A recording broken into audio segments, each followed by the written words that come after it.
1900, Count Sergei Dmitrievich Sheremetev stood among the great landowners of the Russian Empire. More than 200,000 hectares of land were associated with his name.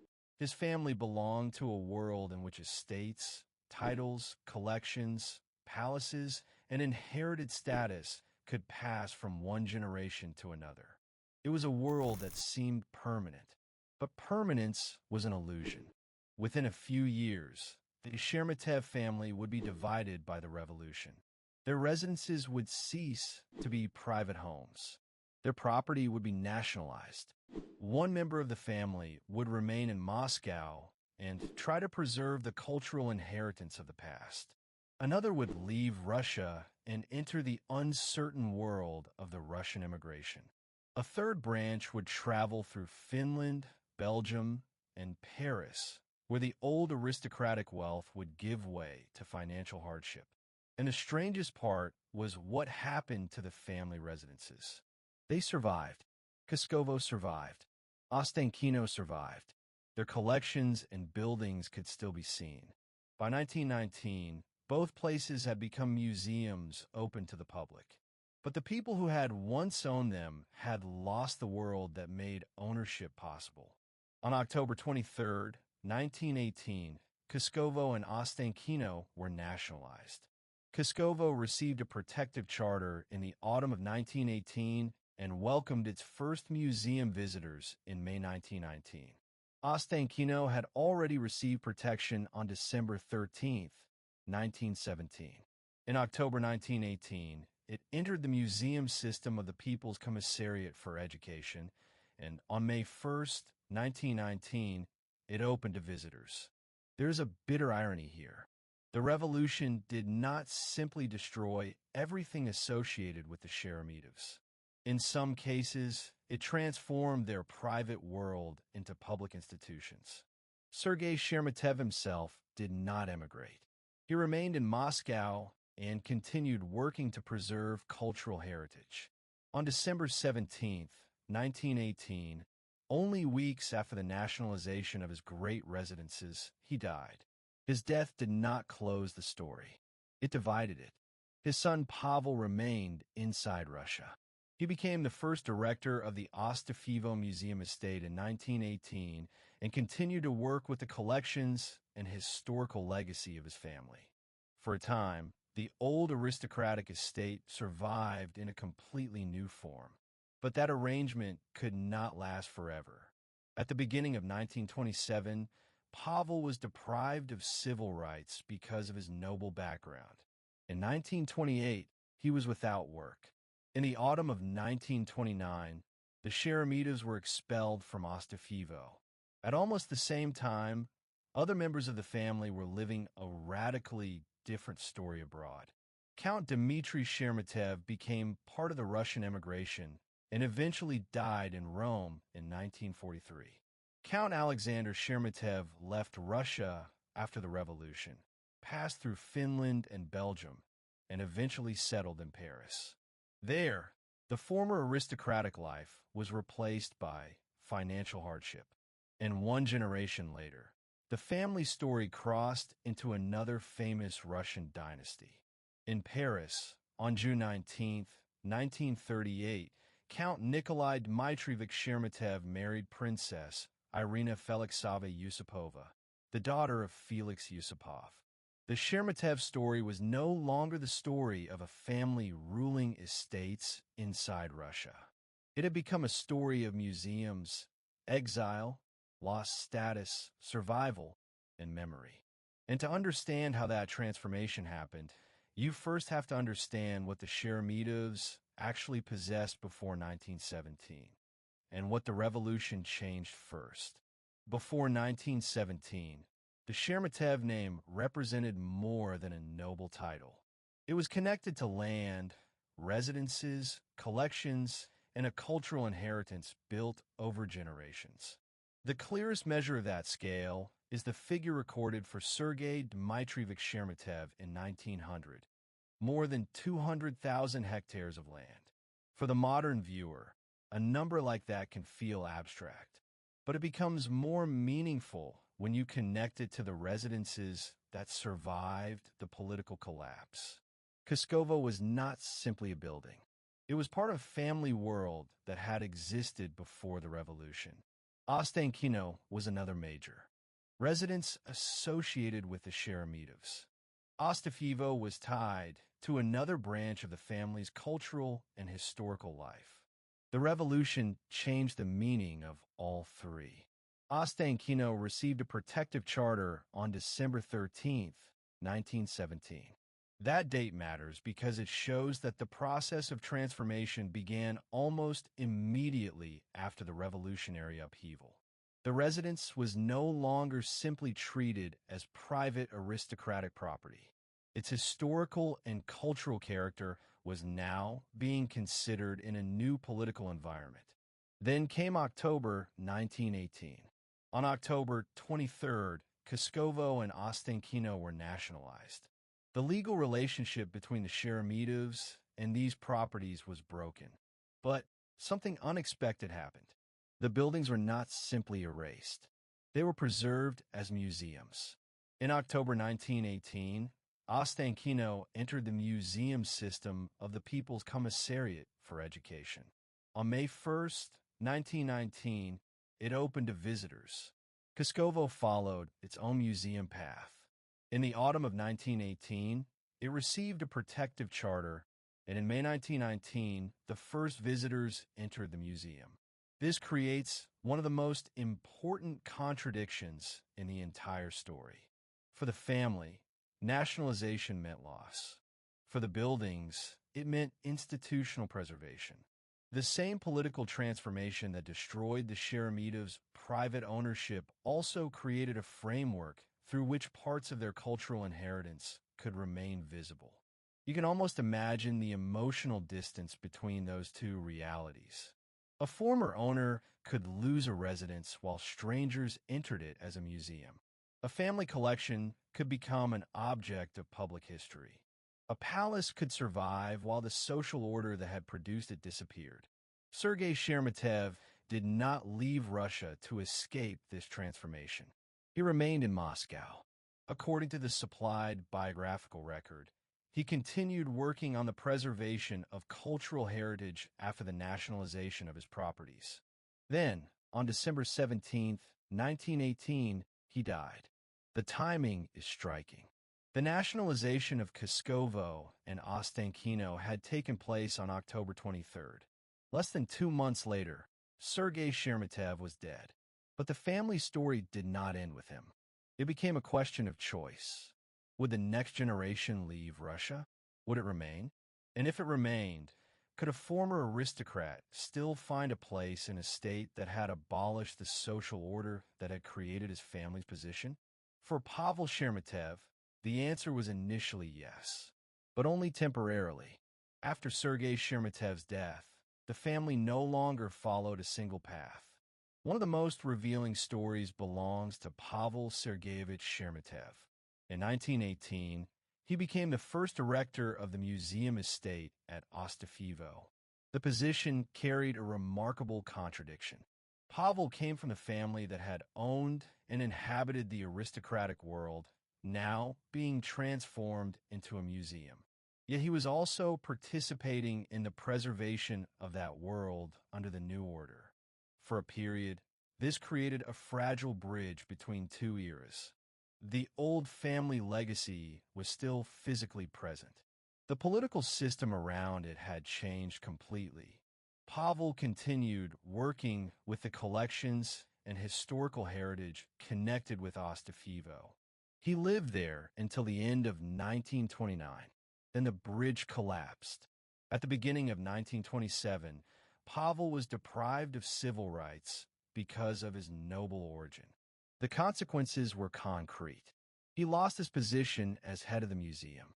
In 1928, he was without work. And in the autumn of 1929, the Sheremetevs were expelled from Ostafyevo.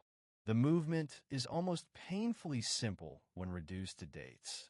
1918, Pavel becomes the first museum director.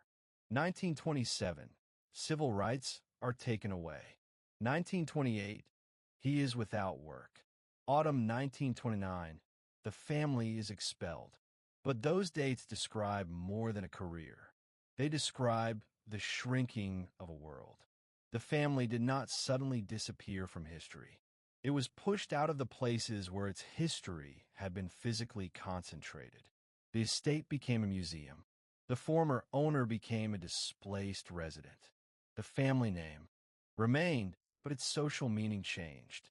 And then there was another branch of the family. Dmitri Sergeyevich Sheremetev left Russia and became part of the emigration. His later life unfolded outside the country, within the institutions and networks created by Russian refugees. According to the supplied biographical record, he headed the Union of Russian Nobility from 1926 to 1929. This is another important contradiction. Inside Soviet Russia, noble origin could become a reason for losing civil rights. Outside Russia, noble identity could become one of the foundations around which émigré organizations were built. The same social identity could therefore have opposite consequences depending on which side of the border a Sheremetev happened to be standing.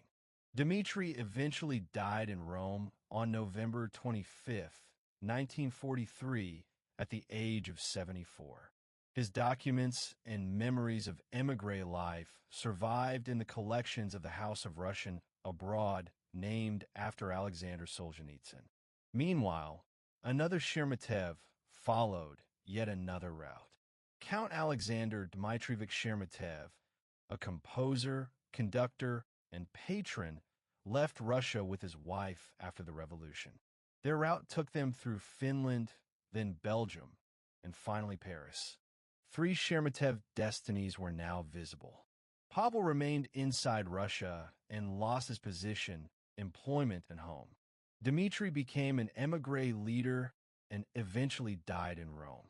Alexander crossed Europe and reached Paris, where the old financial security of aristocratic life would not survive. The family had not simply been divided geographically. It had been divided by history. And the next stage would reveal what exile actually meant when the money, property, and social structure behind an aristocratic name were gone. For the Sheremetevs who left Russia, crossing the border did not mean that the old life could be recovered somewhere else. It meant starting again. Count Alexander Dmitrievich Sheremetev provides one of the clearest examples. He had been known as a composer, conductor, and patron. After the revolution of 1917, he left Russia with his wife. Their route passed through Finland, then Belgium, then Paris. Each destination represented another step away from the world they had known. But the title could travel with them. The estate could not. The properties were gone. The private world connected to them had been transformed inside Russia. What remained was the family name, memory, cultural background, and whatever personal resources could be carried into exile. According to the supplied biographical material, Alexander's family eventually experienced serious financial hardship. Their money ran out, and they lived in poverty, receiving some assistance from charity. That detail changes the emotional meaning of the word aristocrat. In Russia, the family name had once been connected to more than 200,000 hectares of land. In Western Europe, the same family could depend on charitable assistance. There's a bitter irony here. A person could carry an aristocratic title across an international border, yet the title could not pay the bills created by exile. Alexander died in Paris on May 18, 1931. He did not die in one of the family's historic Russian residences. He died in exile. His son Georgy followed a different path. He fought on the side of the whites, then emigrated. In the 1920s, he worked in France as secretary to Grand Duke Nicholas Nikolaevich. Again, the family story was being absorbed into the wider history of the Russian émigré community. The Sheremetevs were no longer simply members of a Russian aristocratic household. They were now part of a scattered population trying to reconstruct an existence outside the country that had once defined their identity. Dmitri Sheremetev's role in the Union of Russian Nobility from 1926 to 1929 shows another side of this process. Organizations could preserve a sense of collective identity even when the physical foundations of that identity had disappeared. But preservation had limits. An organization could preserve a title. It could preserve memories. It could preserve documents. It could not restore Kuskovo. It could not restore Ostankino as a private family residence. It could not reverse the events of October 23, 1918. And it could not guarantee that the next generation would live according to the same traditions. That next generation would prove how far the family had traveled from its former world. On June 19, 1938, in Paris, Count Nikolai Dmitrievich Sheremetev married Princess Irina Felixova Yusupova. The marriage connected two famous Russian aristocratic families in exile. But the ceremony took place not in Imperial Russia. It took place in Paris. Nikolai had been born in Moscow on October 28, 1904. By the time he married in 1938, he had spent years in a Europe shaped by the disappearance of the Russian Empire. The family name survived. The geography had changed, and the meaning of inheritance had changed with it. The Sheremetevs could no longer inherit the world their ancestors had inherited. They could only inherit its memory. Yet even memory was not safe. Inside Russia, the remaining family members faced pressure because of their origins. Abroad, émigrés faced financial uncertainty and the loss of the social environment that had once made their status meaningful. The family had escaped physical disappearance, but it had not escaped historical displacement. And for Pavel, who remained in Russia, displacement would become brutally concrete, measured not in borders, but in the loss of a home. The story of Pavel Sheremetev is where the destruction of the old aristocratic world becomes most tangible. Imagine the sequence. In 1918, Pavel becomes the first director of the Ostafyevo Museum estate. He is not simply watching history from a distance. He is working inside a former family environment that has been transformed into a museum. For a time, this gives him a role. The collections remain. The estate remains. The work of preservation remains. But the political meaning of his birth becomes increasingly important. At the beginning of 1927, Pavel is deprived of civil rights because of his noble origin. That decision does not merely describe his ancestry. It changes his practical life. He loses his position as head of the museum. Then comes 1928. He is without work. Then the final break. In the autumn of 1929, the Sheremetevs are expelled from Ostafyevo. The physical movement is important because it turns an abstract political change into something you can see. A family that had once been associated with an estate is forced to leave it. The residence remains. The family does not. The supplied historical record states that the Sheremetevs were moved to the Naprudnaya Tower of Novodevichy Monastery. That is the image at the center of this story. Not a palace, not a great estate, a tower. The transformation can be measured across 11 years.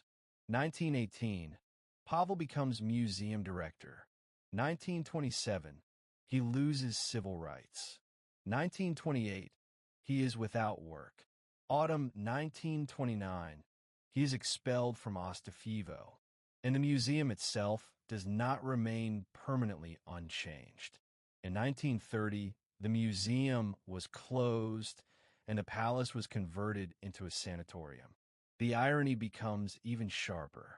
The old family residence had first been transformed into a museum, preserving its historical identity. Then the museum itself disappeared. The building continued to exist, but its function changed again. This is what makes the Sheremetev story different from a simple story about confiscation. The physical objects could survive while their meanings were repeatedly rewritten. First, an aristocratic residence, then a museum, then a sanatorium, and behind each transformation stood a different political and social system. For Pavel, however, the question was more personal. What does it mean to lose a home that is also the physical record of your family? You are not simply losing a building. You are losing the place where your family's history is visible. You're being told that your ancestry no longer gives you a place in the institution built around that history. And then you are removed from the building altogether. There's another bitter irony. Pavel had helped preserve the cultural heritage of the old world.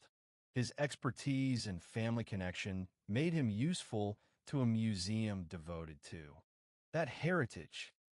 But the same noble origin that connected him to the history of the place later became a reason for discrimination. The qualities that had once made him a natural custodian of the estate could no longer protect his position. By the end of 1929, the Sheremetevs had been pushed away from Ostafyevo. Their family history remained in the building. Their authority did not.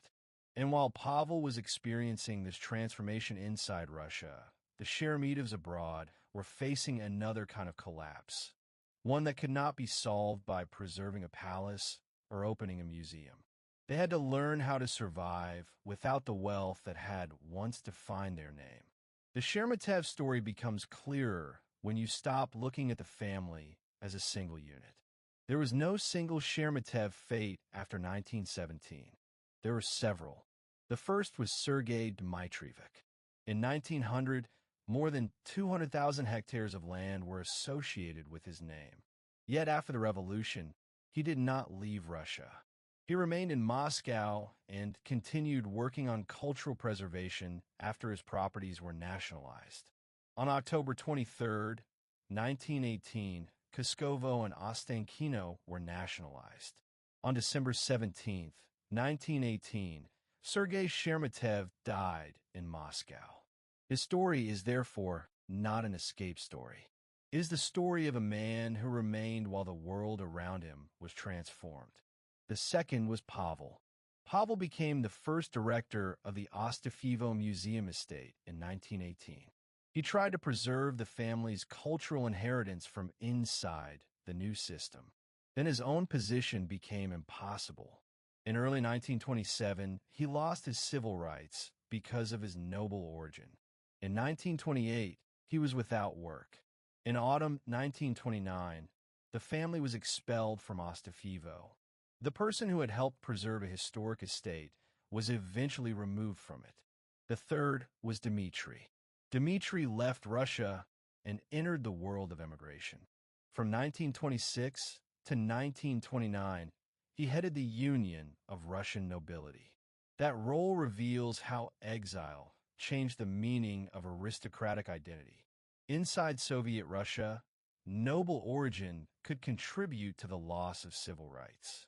Outside Russia, noble identity could become a basis for organizing an émigré community. Dmitri died in Rome on November 25, 1943. He was 74 years old.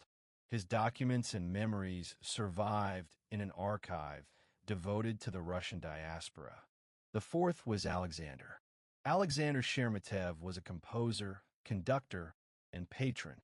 After 1917, he left Russia with his wife. Finland, Belgium, Paris. That route is important because it shows that exile was not necessarily a single journey from Russia to a final destination. For the Sheremetevs, Europe became a sequence of temporary homes, but financial security did not follow them. According to the supplied biographical material, their money eventually ran out. They lived in poverty and received some charitable assistance. Alexander died in Paris on May 18, 1931. His title remained. His former wealth did not. And then there was Georgy, Alexander's son. He fought on the side of the whites, immigrated, and in the 1920s worked in France as secretary to Grand Duke Nicholas Nikolaevich. His life demonstrates another transformation.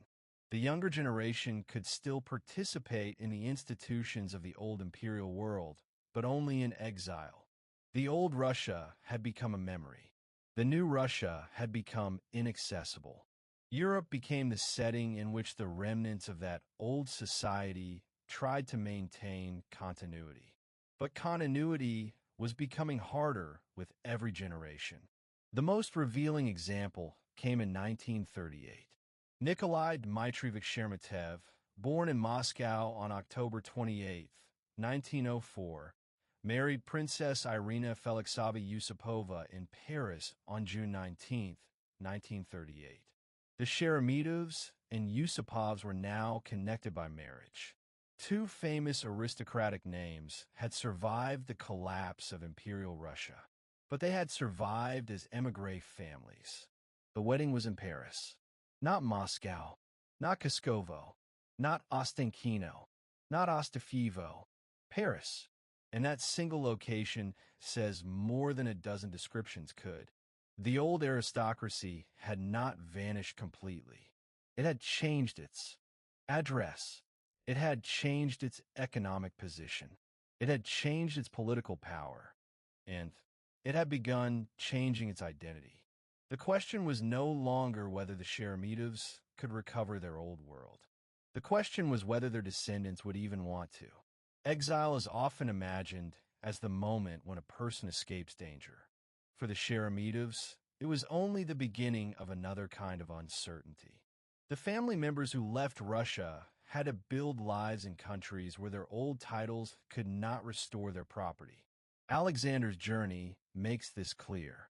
After leaving Russia, he and his wife went first to Finland, then to Belgium, and finally to Paris. 3 stages. 3 attempts to establish a life after the revolution. Yet their financial resources eventually ran out.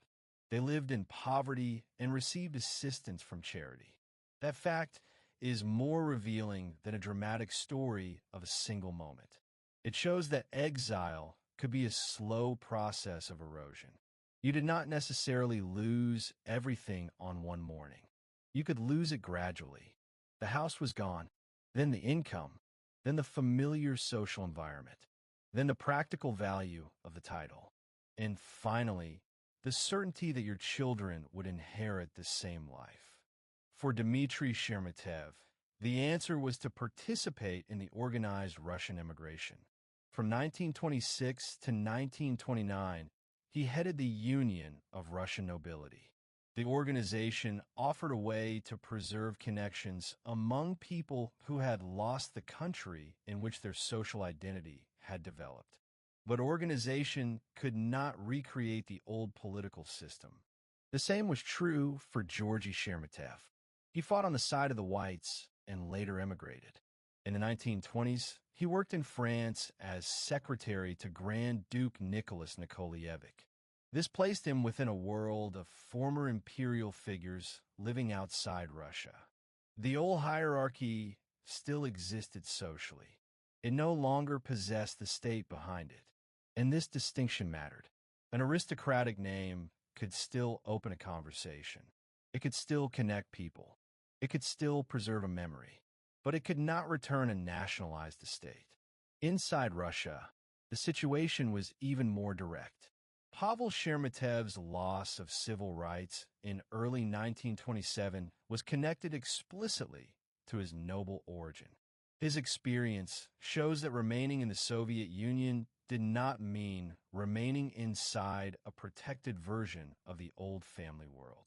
By 1928, he was without work. By autumn 1929, he had been expelled from Ostafyevo. Then, in 1930, the museum was closed and the palace was converted into a sanatorium. The family and the institution, therefore, moved in opposite directions. The family lost its place. The building received a new function. This is the central danger of historical displacement. You can survive physically while everything that once explained who you were disappears around you. The Sheremetevs did survive. Their names survived. Their documents survived. Their buildings survived. Their descendants survived. But survival did not mean restoration. Dmitri died in Rome in 1943. Alexander had died in Paris in 1931. Pavel's world had been dismantled inside Russia. Nikolai's marriage in Paris in 1938 showed that the next generation was already living entirely within the geography of exile. And then came another reality that no aristocratic family could escape: time. The people who remembered Imperial Russia would die. Their children would grow up elsewhere. Their grandchildren would be born in countries that had never been part of the world their ancestors expected them to inherit. The greatest threat to the Sheremetev legacy was therefore not simply confiscation. It was distance. Distance from the estates. Distance from the language and customs of the old household. Distance from the political world that had made the family important. And eventually, distance from living memory itself. That is why the survival of the Sheremetev name is so significant. The family did not disappear in 1917, but the world that gave the name its original power did. And the consequences reached far beyond one aristocratic household. The Sheremetev story is also a story about what happens to historical places when political power changes hands. The scale becomes visible through Kuskovo and Ostankino. Before the revolution, they belonged to the world of private aristocratic ownership. After the revolution, their status changed. Ostankino received a protective charter on December 13, 1917. In October 1918, it entered the museum system of the People's Commissariat for Education. On May 1, 1919, it opened to visitors. Kuskovo was nationalized together with Ostankino on October 23, 1918. In the autumn of that year, it received a protective charter. By May 1919, it had welcomed its first museum visitors. The dates show how rapidly the transformation occurred. 1917, 1918, 1919. In little more than a year, a private aristocratic world had been converted into public cultural institutions. This was not merely a Russian family problem. It was part of a much larger historical transformation in which the meaning of property, class, and heritage was being rewritten. The Sheremetevs lost private ownership, but their cultural legacy did not simply disappear. The buildings survived. The collections survived. The memory survived. And this created an unusual historical result. The revolution destroyed the family's position as owners while helping preserve parts of the physical world they had created. There is a bitter irony here. The same process that ended the family's authority helped ensure that later generations could still see evidence of that authority. A visitor could enter Kuskovo decades later and encounter a world that the Sheremetevs themselves could no longer possess. The palace became evidence. The estate became evidence. The museum became evidence. The family had become part of history rather than the living force that controlled it. Ostafyevo offers another version of the same transformation. Pavel Sheremetev became its first museum director in 1918.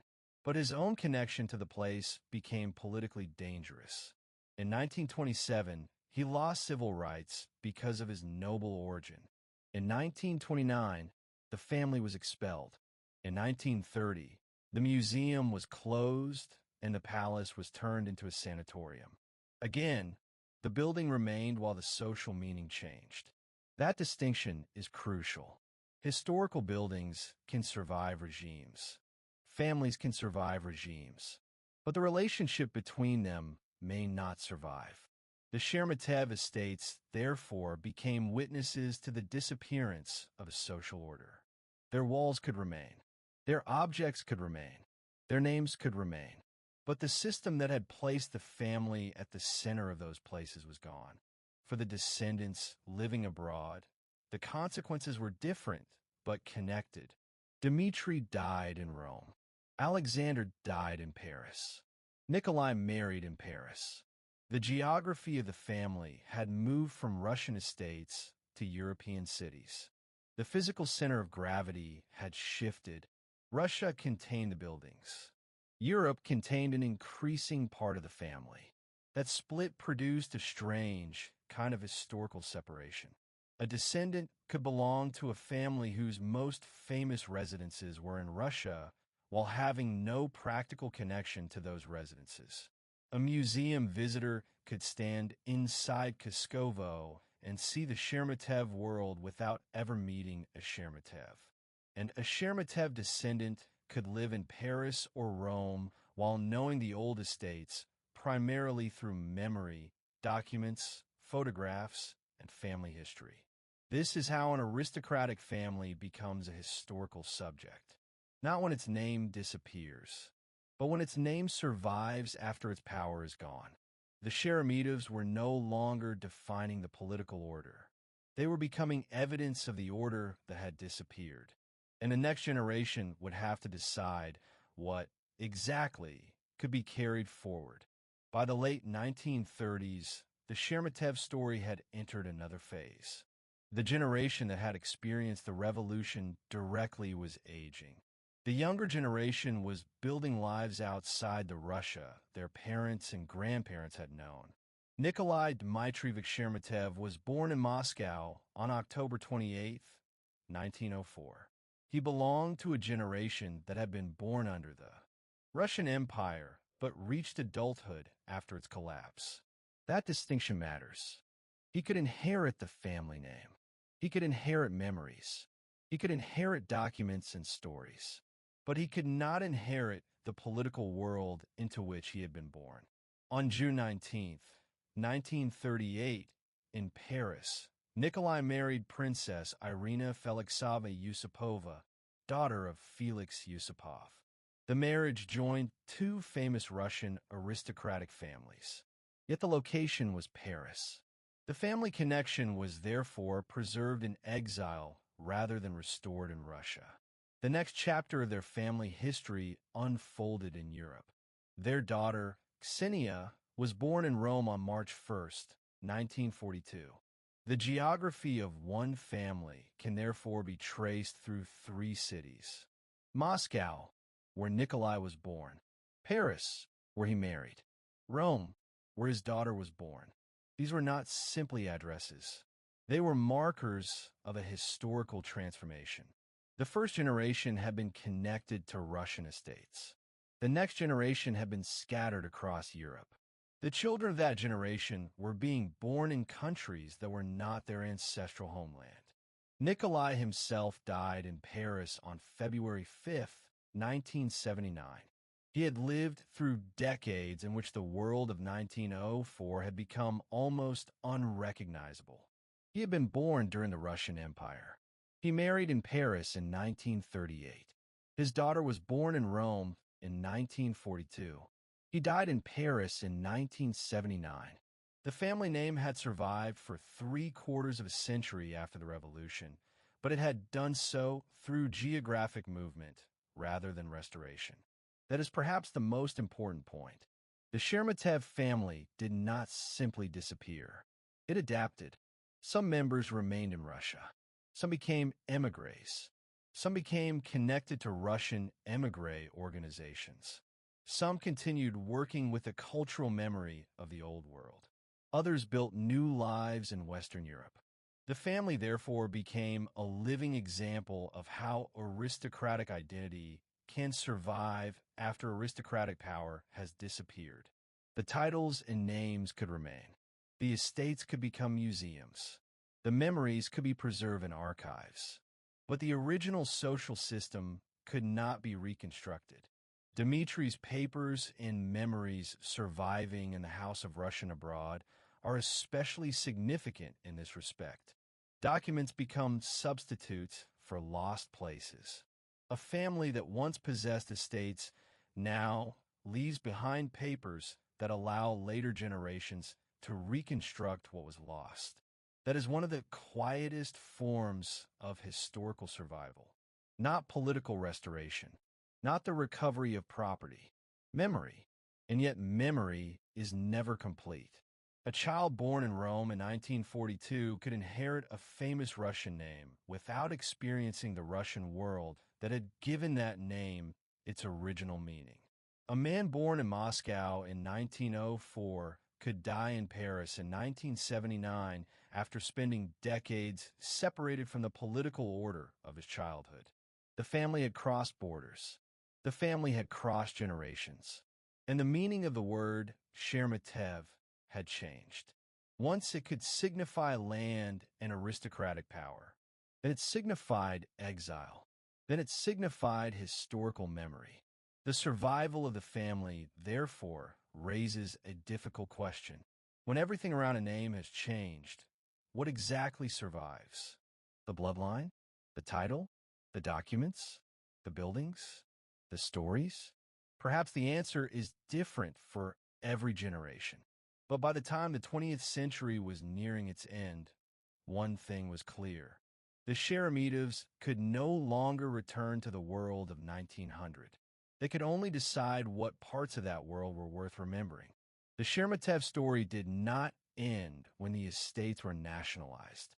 It did not end when Pavel lost his civil rights. It did not end when the family was expelled from Ostafyevo. It did not end when Alexander died in Paris, or when Dmitri died in Rome, or when Nikolai died in Paris. The story continued because the family name continued, and so did the places. Kuskovo became a museum. Ostankino became a museum. Ostafyevo changed again, from a museum into a sanatorium after the museum was closed in 1930. The buildings remained witnesses. The family. Members became scattered witnesses of another kind. Some remained in Russia. Some left. Some became involved in émigré organizations. Some struggled financially. Some built new families in Europe. The contrast is difficult to miss. In 1900, Sergei Sheremetev was associated with more than 200,000 hectares of land. By the late 1920s, Pavel Sheremetev had lost his civil rights, his position, his employment, and his home.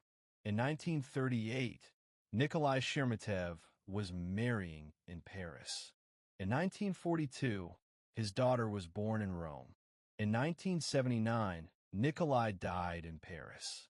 The geography tells the story almost by itself. Russia was where the family had once possessed estates. Europe became where part of the family rebuilt its existence. And the old estates became museums through which later generations could encounter the world that the revolution had destroyed. The Sheremetev story is therefore not simply about losing wealth. It is about losing the relationship between identity and place. A person can survive without an estate. A family can survive without political power. A name can survive without wealth. But the meaning of that name changes. That is the universal lesson. History does not always destroy people by killing them. Sometimes it destroys the world that once made their identity understandable. The Sheremetevs survived that transformation, but they could not remain the people they had been before 1917. Their buildings became public history. Their documents became archival evidence. Their descendants became Europeans as well as Russians. Their aristocratic identity became memory. And perhaps that is why their story still matters. Because the question is not simply what happens when a family loses everything. The deeper question is what happens when the things you lose are also the things that told you who you were. If you found this story valuable, subscribe to the channel. These histories matter because they show what political upheaval looks like when measured not only in battles and governments, but in homes, careers, family names, and generations. The Sheremetevs left behind enough evidence to reconstruct a vanished world. And that evidence reminds us that preserving the past is not the same as restoring it. So consider this question. If you could save only one thing from a lost family, its property, its name, or its memories, which would you choose and why?